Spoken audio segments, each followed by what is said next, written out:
प्रदेश में एक और आश्रम विवादों में घिर गया है। महेंद्रगढ़ के गांव पाली में बना राजीव दीक्षित गुरुकुल आश्रम के मुखिया आचार्य कमलकांत पर एक महिला ने शारीरिक शोषण, डराने, धमकाने, जान से मारने की कोशिश करने सहित अनेक आरोप लगाए हैं। पुलिस ने महिला की शिकायत पर मामला दर्ज कर कार्रवाई शुरू कर दी है।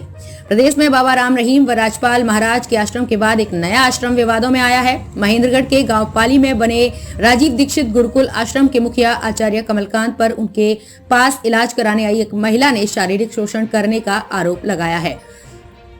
महिला ने पुलिस में दी शिकायत में कहा कि जनवरी 2022 में मैं महेंद्रगढ़ जिला के गांव पाली में स्थित गुरुकुल में अपना इलाज करवाने व पंचगव्य औषधि की ट्रेनिंग लेने के लिए आई थी। गुरुकुल संचालक कमलकांत ने मुझे गुरुकुल में कुछ दिन रहने को कहा। गुरुकुल में रहने के दौरान मुझे खाने के साथ कुछ दवाइयां भी दी जाती थी। इन दवाइयों को खाने के बाद मैं लगभग बेसुध रहने लगी। जिस कमरे में मुझे ठहराया गया था उस कमरे के अंदर छिपाकर एक कैमरा लगा हुआ था और कमरे के अंदर दरवाजे की कुंडी भी नहीं थी। इस दौरान कमलकांत ने मेरी कुछ आपत्तिजनक वीडियो बना ली। वीडियो वायरल करने का डर दिखाकर कमलकांत ने मेरा शारीरिक शोषण शुरू कर दिया।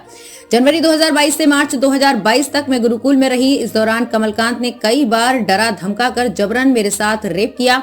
कमलकांत कई बार मुझे अपने गुरुग्राम के फ्लैट होटल में भी लेकर गया और मेरे साथ शारीरिक शोषण किया। जब मैंने कमलकांत का विरोध और शिकायत करने की कोशिश की तो कमलकांत ने मेरे ऊपर पाबंदी लगा दी और मारपीट कर जान से मारने की धमकी दी। अप्रैल 2022 में जैसे तैसे गुरुकुल छोड़कर वापस अपने घर आ गई। इसके बाद कमलकांत बार बार फोन कर मेरे ऊपर गुरुकुल वापस आने का दबाव बनाता रहा। जब मैंने कहा कि वे उससे खिलाफ शिकायत करेगी तो कमलकांत ने मुझे धमकी दी कि वो मेरे अश्लील फोटो व वीडियो वायरल कर देगा। इस दबाव के बाद भी जब मैं गुरुकुल वापस नहीं गई तो कमलकांत ने मेरा ब्रेन वॉश करना शुरू किया और मानसिक दबाव बनाने के लिए कहा कि उसकी पत्नी व बच्चों को लास्ट स्टेज का कैंसर है। उसकी पत्नी 6 महीने में मरने वाली है। पत्नी के मरने के बाद वो मुझे अपने पास रख लेगा, लेकिन मैं उसके झांसे में नहीं आई। परंतु लोकलाज के डर से मैं खामोश रही। जुलाई 2022 में कमलकांत अपनी पत्नी और मां को लेकर मुझसे मिलने आया। उसकी पत्नी के कहने पर मैं अपने भाई के साथ उनसे मिलने गई। कमलकांत और उसके परिवार ने मुझे धमकी दी कि वो उसके खिलाफ कोई शिकायत ना करे, नहीं तो उसे अंजाम भुगतना पड़ेगा। मेरे साथ हुए शारीरिक शोषण और मानसिक प्रताड़ना के बाद मैं लगातार बीमार रहने लगी और कई अस्पतालों में मेरा लंबा इलाज चला। अपने परिवार की इज्जत और वीडियो वायरल होने के डर से मैंने शिकायत नहीं दी, लेकिन कमलकांत ने गुरुकुल के लोगों से मेरे बारे में उल्टा सीधा कहना शुरू कर दिया और मुझे चरित्रहीन बताया।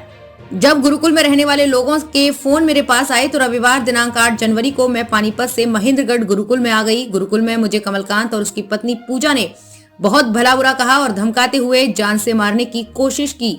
शोर शराबा सुनकर गुरुकुल में कुछ लोग इकट्ठा हुए तो थोड़ी देर के बाद उन्होंने मुझे पीने के लिए चाय दी। मेरे मना करने के बावजूद वे चाय पिलाने पर अड़े रहे। वहां चाय पीने के तुरंत बाद मेरी तबीयत बिगड़ गई और मैं बेसुध हो गई। जब मुझे होश आया तो मैं अस्पताल में भर्ती थी। कमलकांत के गुरुकुल में कई अवैध कार्य चल रहे हैं और कैंसर के उपचार के नाम पर पहले भी गुरुकुल की लड़कियों व मरीजों के साथ गलत हुआ है। मेरा निवेदन है कि पाली गाँव में चल रहे गुरुकुल की जाँच हो और मेरा शारीरिक शोषण करने वाले कमलकांत के खिलाफ कड़ी कार्रवाई हो। मैं पाली गुरुकुल में आई, राजीव दीक्षित गुरुकुल में सीखने के लिए और ट्रीटमेंट कराने के लिए अपना। लेकिन कुछ दिन बाद यहाँ पे मैंने जैसे दवाइयों के बारे में कुछ बोला, फिर कमलकांत ने मेरे को मतलब अपने जिस कमरे में सोती थी वीडियो बना ली। उसके बाद वो मुझे ब्लैकमेल करने लग गया और आज ऐसी सिचुएशन हो गई कि मैं हॉस्पिटल में हूँ। मुझे मारने की भी धमकियाँ दी और मेरी वीडियो वायरल करने की कोशिश उसने धमकी दी और उसके खिलाफ कड़ी से कड़ी कार्रवाई। शारीरिक शोषण किया है? हाँ, शारीरिक शोषण भी किया है। वीडियो पाली गांव में जो कथित तौर पे गुरुकुल चल रहा है उसमें उनके साथ यौन उत्पीड़न की जो शिकायत दी है उस संबंध में त्वरित कार्रवाई करते हुए महेंद्रगढ़ पुलिस ने एफआईआर सदर महेंद्रगढ़ थाने में 12 नंबर एफआईआर दर्ज करी है और मुकदमा भी तफ्तीश अनुसंधानहीन है, तफ्तीश चल रही है। इसमें जो इसमें आरोपी है उनसे भी पूछताछ की गई है और महिला के जो नियमानुसार बयान कराए जाएंगे, जैसे भी साक्ष्य आएंगे आगामी कार्रवाई की जाएगी। सर, महिला ने क्या शिकायत दी है? इसमें किस तरह के आरोप लगाए? महिला ने शिकायत दी है कि जनवरी 2022 के आसपास वह यहाँ पाली गांव में जो गुरुकुल चल रहा है उसमें आई थी और उनके साथ गुरुकुल संचालक द्वारा कुछ यौन उत्पीड़न के आरोप लगाए गए हैं और कुछ महीने वो यहाँ रही थी और उसके बाद इनकी बातचीत थी और कुछ और भी बातें जो उन्होंने एफआईआर में बताई हैं उनका अनुसंधान किया जा रहा है, तफ्तीश की जा रही है। तो जैसे भी इसमें आगे साक्ष्य आएंगे कार्रवाई अमल में लाई जाएगी। तो आज ग्रामीण भी मिले थे सर, क्या आश्वासन दिया?